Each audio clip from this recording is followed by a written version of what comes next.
विधानसभा चुनाव का बिगुल बज चुका है। दूसरे चरण के नामांकन की प्रक्रिया भी आज से शुरू हो गई।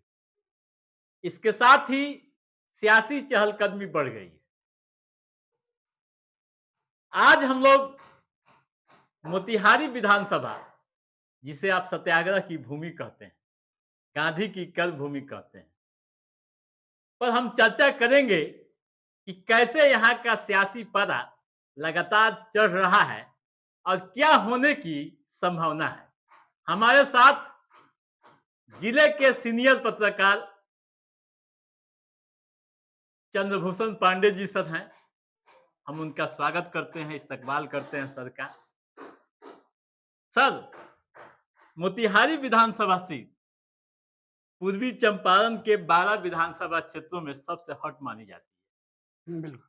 कारण भी आप जानते हैं कि सत्याग्रह की भूमि है, शहरी क्षेत्र है, जिला मुख्यालय है और एनडीए का दबदबा यहाँ है बिल्कुल। एक समय, लंबे समय से। अभी जिस तरह के हालात बन रहे हैं, जो सियासी परिस्थितियां सामने आ रही है, आप क्या सोचते हैं? विगत चुनाव से इस चुनाव में हम लोग कुछ अंतर देख रहे हैं, अनुभव कर रहे हैं। जो लोगों की बोलचाल है, लोग आपस में बात कर रहे हैं। पिछले दिनों हम एक देख रहे थे टीवी में, तो उसमें जो आकलन किया जा रहा था कि पूर्वी चंपारण जिले के 12 विधानसभा क्षेत्रों में वो अपना अनुमान बता रहे थे जी। कि 12 में 11 पर एनडीए की जीत बता रहे थे, है ना? अच्छा। वास्तविकता यह है कि 12 में 3 यहाँ पर विपक्ष हैं, आरजेडी के लोग हैं आरजेडी के और बाकी में 8 और 1 बीजेपी और हाँ, जेडीयू है, जेडीयू है। एक जेडीयू को है, बाकी बीजेपी। तो विगत 5 वर्षों में बिहार जिस दौर से गुजरा है और जो कुछ विकास हुआ है और जो कुछ समाज में जो कुछ चल रहा है, जैसे कि जो हम लोग उस पर वोट का आकलन करते हैं, जैसे भ्रष्टाचार, महंगाई, बेरोजगारी, स्वास्थ्य सुविधा और जितने भी मूलभूत सुविधाएं हैं, उसको लेकर के क्रिटिसाइज किया जाता है। तो एक चीज हम देख रहे हैं कि जो पक्ष की पार्टी है, रूलिंग पार्टी है, भाजपा जी। और जेडीयू, इसके जितने भी कैंडिडेट हैं वो पहली बार नहीं लड़ रहे हैं। इसमें कुछ हैं जो 5वीं 6ठी बार लड़ रहे हैं, इसमें कुछ हैं जो दूसरी बार लड़ रहे हैं। सर, हम लोग मोतिहारी के इस संदर्भ में अभी बात कर रहे हैं हाँ, कि प्रमोद कुमार, आप एक लंबे समय से, आपका एक लंबा समय रहा है सहाफत का, पत्रकारिता का, और आप नजदीक से देखते आ रहे हैं। आपकी बेबाकी को जनता पसंद भी करती है। यहाँ के लोग कहते भी हैं कि सर की जो समीक्षा होती है, जो आप बोलते हैं, लोग पसंद करते हैं, जनता भरोसा करती है आप पर। तो ऐसे हालात में हम लोग प्रमोद कुमार पर बात करें और विपक्ष की बात करें, ताकि क्या हो सकता है, क्या होने की संभावना है यहाँ की सियासत? प्रमोद कुमार जी के पिताजी जो थे, जी। वो भाजपा के यानी कि भारतीय जनसंघ के नेता थे अच्छा। और उस समय जो कुछ पुरानी बातें थी उसमें वो जनसंघ के फाउंडर मेंबर में से थे। उस समय राय हरिशंकर शर्मा जी हुआ करते जी। थे, कैलाशपति मिश्र बिहार मिश्र। के सबसे बड़े लोग थे। उस समय से वो थे, उनकी मृत्यु हो गई, असामयिक मृत्यु हो गई थी। तो प्रमोद जी उन्हीं के लड़के हैं और प्रमोद जी उसी के कारण, अपने परिवार के इतिहास के कारण वो भाजपा में वो ज्वाइन किए और आज ये शायद शायद 6ठी बार वो चुनाव लड़ेंगे। जी। तो सबसे पहले बात है, जो सामान्य बात है कि एंटी इनकम्बेंसी तो इनके साथ पूर्ण है। अच्छा। एंटी इनकम्बेंसी इनको फेस करना पड़ेगा। फेस करना एक बहुत पड़ेगा। बड़ी चुनौती उनके सामने है। अबकी बार जब से वो चुनाव लड़ रहे हैं, जी। तब से उनका वोट परसेंटेज का ग्राफ सीधे बढ़ता चला जी। गया है। हमको लगता है कि 40 से शुरू हुआ था, अब 49 पर आ गया है। जी। और इस बीच में बड़े-बड़े धाकड़ लोगों से उन्होंने चुनाव बिल्कुल। लड़ा है, हाँ। जैसे रमा देवी जी रामा थे, देवी से। हाँ, हाँ। बबलू गुप्ता थे, हाँ। ओम प्रकाश चौधरी विनोद श्रीवास्तव। विनोद श्रीवास्तव जैसे जी। लोगों से उन्होंने लड़ा है हाँ। और लड़ करके विजय प्राप्त हाँ। की है। लेकिन इस बार अपने पुरानी वोटों को फिर से एकत्रित कर लेना, हाँ। अपने पक्ष में कर हाँ। लेना, उनके लिए खासी चुनौती है। अच्छा, ये देखना दिलचस्प होगा कि हाँ, कैसे बीजेपी अपने परंपरागत वोटरों को फिर से अपनी ओर खींचती अपनी है। ओर खींचती है और कितना खींचती है। कारण भी हम लोग देख रहे हैं कि एक तरफ महागठबंधन, हाँ, अभी लगा घोषणा नहीं है, बाकी हाँ, है, हाँ। लेकिन कन्फर्म माना जा रहा है पॉलिटिकल क्षेत्र में, राजनीतिक क्षेत्रों में कि देवा गुप्ता चुनाव लड़ सकते हैं, उनके नाम की चर्चा हो रही है। हम लोग कोई आधिकारिक बात नहीं कर रहे हैं, चर्चा हो रही है। जब तक वहाँ से आ नहीं जाए तब तक कहना मुश्किल है। हुँ। अगर देवा गुप्ता मैदान में आते हैं, तो आप किस रूप में देखते हैं, क्या असर पड़ेगा?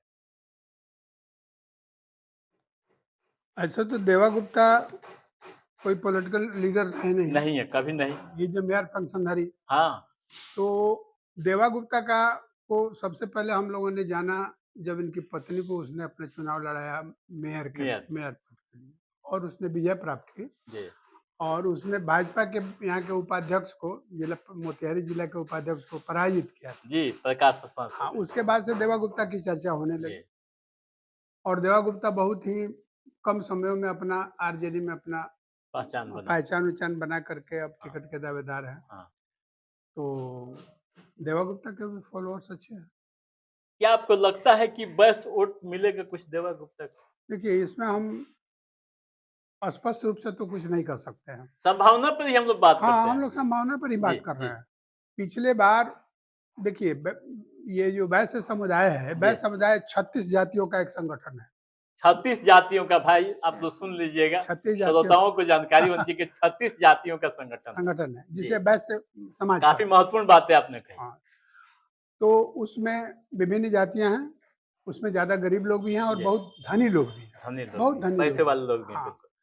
तो इसमें हम लोग अपने बचपन काल से देखते रहे हैं कि वैश्य में एक ही जाति को हम लोग जानते ही थे। बहुत दिन तक तो हम नहीं जानते थे। अच्छा, हम लोग समझते थे कि वैश्य जाति में सबसे बड़ी जाति होती है कलवार अच्छा, और मैं बचपन से देख रहा हूँ भारत के राजनीति में, बिहार की राजनीति में और पूर्वी चंपारण की राजनीति में जी, कलवार लोग ही हर पद पर रहा रहा करते थे। मैं दावे के साथ कह रहा हूँ आपको, मुझे याद है यहाँ पर म्युनिसिपैलिटी बने हुए 100 साल से ज़्यादा हो गया है, समझे ना? जी, उसके 90% चेयरमैन मोतिहारी के कलवार जाति के ही लोग हुआ करते थे अच्छा, और जी, वैसे ही हुआ करते थे, समझे ना? 10% में ही वो कायस्थ और कुछ दूसरे जाति के लोग उस समय स्वतंत्रता सेनानी लोग थे, तो उस समय लोग हुआ करते थे, लेकिन कलवार लोग थे। मुझे स्मरण है कि जब कांग्रेस की सरकार जाने लगी और ये जयप्रकाश नारायण का मूवमेंट हुआ, ये सब जब जब कुछ हुआ, तो एकाएक जो है सो यहाँ पर वैश्य में कलवार लोगों की चलती कम होने लगी। अच्छा, इसलिए कि जी, जी, जानबूझ करके हाँ, कांग्रेस कुछ जातियों को लेकर के बराबर से राजनीति करती रही है, वोट की राजनीति वोट करती की रही, राजनीति करते थे, बिल्कुल। जिसमें सबसे पहले वो लोग अपने को ब्राह्मण को रखते थे। हाँ, दूसरा उसके बाद मुस्लिम लोग थे मुस्लिम थे, और तीसरा ये दलित लो दलित दलित, दलित वोट औ बैंक कांग्रेस की। हाँ, और उसमें भी दलित में चमार लोग जी, चमार जी, जाति समुदाय के लोग जी, उनके हाँ, फेवरेट हाँ, वोट बैंक थे। वोटर्स हुआ हाँ, करते थे। यह परंपरा टूटी। हाँ, आप क्या कहते हैं उड़ीसा में देखिए, उड़ीसा से लेकर के बिहार तक उस समय जब तक हमको याद है कि यहाँ जिला के प्रोमिनेंट नेता लोगों में जी, प्रभावती गुप्ता जी, बड़ा नाम, जी, हाँ, जी, राजेंद्र गुप्ता जी, वो मोतिहारी के गुप्ता जी जो भी यहाँ के विधायक थे, जी, वो उस समय डॉक्टर क्या नाम है संजय जी के पिताजी जो थे डॉक्टर मदन मदन जायसवाल। जायसवाल जी, जी, पिपरा कोठी के जो थे वो भी मोतिहारी के विधायक थे, वो भी जायसवाल साहब। जी, ये सारे कलवार जाति के लोग ही यहाँ विधायक विधायक हुआ थे। करते थे और एमपी भी यहाँ पर श्रीमती प्रभावती गुप्ता जी, थी और काफी प्रभावशाली परिवार जी, पॉलिटिकल परिवार लोग था, केसरिया के लोग भी जी, थे उसके साथ। तो यहाँ पर वैश्य जाति में ये लोगों का बहुत बड़ा पकड़ था कलवार लोगों जी, का, लेकिन वर्तमान परिस्थिति जब से मोदी जी आए हैं जी, तब से अब वैश्य ऊपर से बीजेपी की तरफ। अब नीचे की चला है जी, और अभी प्रोमिनेंट जातियों में अगर देखिएगा, इसको अगर पढ़े लिखे लोगों को इस बात पर ज्यादा जोर नहीं देना जी। चाहिए, ये जातिवाद राजनीति का हिस्सा है। हिस्सा अहम हाँ, हिस्सा अभी हाँ, के समय में, हाँ, उसके बगैर राजनीति नहीं लेकिन अब होगी। पढ़े लिखे लोगों को भी इस बात को कहना पड़ता है जी, बिल्कुल। कि अब कलवार को छोड़ करके तेली पर यह आकर के रुक गया है, जी, तेली पर। तो तेली जाति को प्रोमिनेंस मिल रहा है जी। बड़े-बड़े पदों पर आ रहे हैं, मुख्यमंत्री बन रहे हैं, मंत्री बन रहे हैं, खोज करके उनको चेयरमैन बनाया जा रहा है, सभी पदों पर अब वो लोग तलवार के बदले आ रहे हैं। ठीक है। तो इन परिस्थितियों में अब वैश्य समुदाय किसको कैसे ऑप्ट करता है, वैश्य में जागृति आई है। लोग अब अपने लेकिन सचेत सर ये मानते हैं ना कि अभी जो एंटी इनकम्बेंसी बीजेपी की ओर से है अभी लंबे समय से हाँ, है। स्वाभाविक है, हाँ, नेचर भी होता है कि एक लंबे समय से कोई रहता है तो थोड़ा-सा मैं एक बात बता दूँ जी, आपको, मोतिहारी प्रॉपर असेंबली कंस्टिट्यूएंसी में, जी, जहाँ पर प्रमोद कुमार जी हमारे विधायक हैं जी, अभी, मोतिहारी कंस्टिट्यूएंसी में विगत 10 वर्षों से बहुत विकास हुआ है, जी, इसमें बिल्कुल। इनकार नहीं किया जा कोई इनकार नहीं कर सकता है, बिल्कुल। सकता। लेकिन केंद्र सरकार से और बिहार सरकार से ये दोनों मिलकर के विकास के कार्यक्रम को यहाँ पर बिल्कुल। इम्प्लीमेंट किया है लोग। बहुत तरह के इन्वेस्टमेंट हुआ है, जिसका हिसाब भी हम लोगों के पास नहीं है। सड़क सुविधा या ये हॉस्पिटल हाँ, हॉस्पिटल, हर क्षेत्र में काम हो। आज हॉस्पिटल में इतना मकान बन गया है, इतने डिपार्टमेंट खुल गए हैं कि आप आम आदमी भूल जाता है भूल कि कौन सी जा कहाँ डिपार्टमेंट कहाँ कहाँ हो है, रहा बिल्कुल। है। स्कूल का सूरत देखिए तो हाँ, वो हाँ। अजब-अजब हो गया है। जी, तो इसलिए विकास बहुत हुआ है, हाँ। लेकिन विकास के यहाँ पर कि नायक के रूप में क्या आप जानते हैं कि बिहार की जनता विकास के नाम पर वोट देती है? ना, मेरा ये बहुत बुरा अनुभव है कि जी, विकास के नाम पर कोई वोट नहीं देता। नहीं देती। वो सभी बातें गौण हो जाती जी, हैं। चुनाव जो ही डिक्लेयर होता है, जी, नॉमिनेशन फाइल हो जाता जी। है, उसके बाद विकास की चर्चा को करते हुए आज तक हमने किसी को सुना ही नहीं है। ज़्यादा से ज़्यादा गाँव में जाइएगा जहाँ पर पानी है, हाँ, हाचाड़ है, वो चलने का रास्ता नहीं है, तो उसके लिए लोग गैरी गुप्ता या उलाहना देते हैं, जी, लेकिन विकास का बातू नहीं नहीं। करते हैं। आप जो कह रहे हैं उससे जी। हम सहमत हैं। सर एक और बात मैं अभी खबरें ये भी आ रही है कि जनसुराज के भी कैंडिडेट यहाँ होंगे। कई नाम भी आ रहे हैं, चर्चाएँ हो रही हाँ, है। हाँ, लोग हैं। क्या असर पड़ेगा जनसुराज के मैदान में आने से? देखिए, जन स्वराज की जो स्लोगन है, जी, वो बहुत प्रभावी है। अच्छा। और जो समझदार हैं उनको हुँ, बहुत अच्छा लग रहा है। जी, इसलिए कि मूल जो समस्या है उसके बारे में वो आगाह कर रहे हैं, अच्छा। लोगों को अवेयर कर रहे हैं, हुँ, उसके प्रति सचेत कर रहे हैं कि हुँ, आप लोग उसको वोट हुँ, दीजिए जो इन समस्याओं का निदान करे। जी, कि बच्चों को अच्छी से अच्छी शिक्षा मिले, स्वास्थ्य सुविधा मिले, हुँ, नौकरी मिले लोगों जी, को, नियोजन हो और हर चीज़ों पर भ्रष्टाचार कम हो। कम, हाँ, तो सबको सम्मान मिले, सभी जातियों को सम्मान प्राप्त हो, जी, सबको मूल अधिकार प्राप्त हो। तो ये सब बातें बहुत प्रभावी हैं और आम लोग वोट वो जिसको दें, लेकिन जब एक जगह बैठ कर के बात करते हैं, तो उनकी तारीफ़ ज़रूर करते हैं। क्या बात है। हाँ, जन स्वराज की तारीफ़ जी, ज़रूर करते हैं, उसके खिलाफ में कभी नहीं रहते हैं। ये कहा जा सकता है कि आने वाला समय जनसुराज का हो सकता है। जैसे दिल्ली में हम लोग दिल्ली के की पॉलिटिक्स को पढ़ें, देखते हैं, तो अरविंद केजरीवाल आए, कैसे एक साधारण तरीके से अन्ना हज़ारे आंदोलन की उपज बने और फिर आए। यह भी चर्चा हो रही है सियासी गलियारों में कि ठीक उसी तर्ज पर आ रहे हैं ये पीके, प्रशांत किशोर। जब अरविंद केजरीवाल राजनीति में आए थे तो उन्होंने भ्रष्टाचार का मुद्दा बनाया और विपक्षी दलों को निशाना बनाया और यह साबित करने की कोशिश की थी कि हम ही सबसे ईमानदार हैं और उसमें वो कामयाब हुए थे। ऐसा तो नहीं है कि उसी तर्ज पर प्रशांत किशोर की टीम यहाँ काम कर रही है।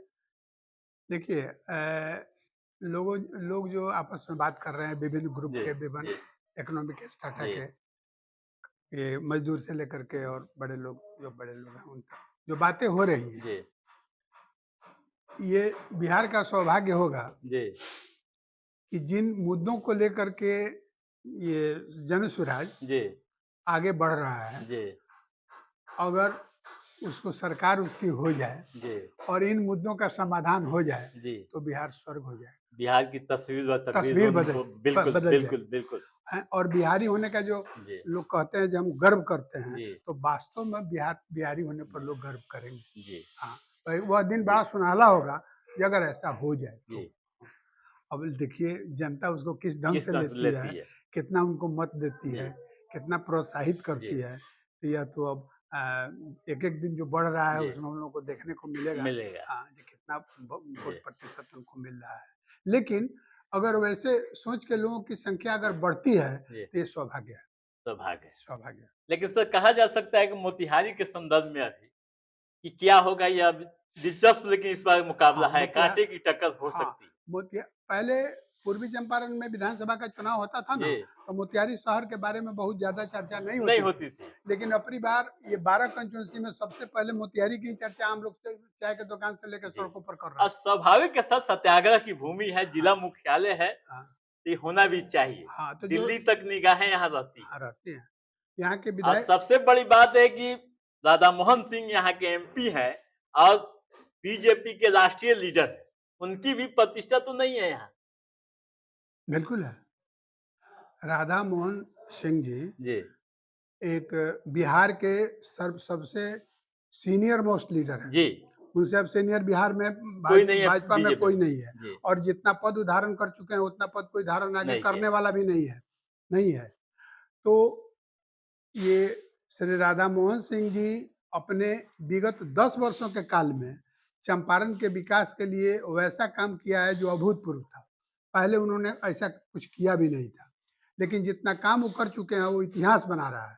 क्या बात। लेकिन उनके भाषण में हम सुनते हैं जी कि जो भी बात बोलते हैं कि हाँ हमने रेल में इतना विकास किया, हमने कृषि में क्षेत्र में इतना किया या रोजगार के लिए जैसे वो आपको डेयरी को मदर डेयरी को यहाँ लाया या वो बहुत बहुत सारी चीज़ें हैं जो उन्होंने विकास के लिए सड़कों का विकास किया है, पुलों का विकास किया है, सब चीज़ में उन्होंने अपना बहुत महत्वपूर्ण योगदान दिया है। लेकिन जब चुनाव जब शुरू हुआ है ना, जी तो अब के सभाओं में एक बात वो खास करके कह रहे हैं जो हम इसको समझते हैं, सुनते जी हैं जी कि इसमें हमारे मोतिहारी के विधायक जी का भी बहुत बड़ा योगदान है। योगदान है।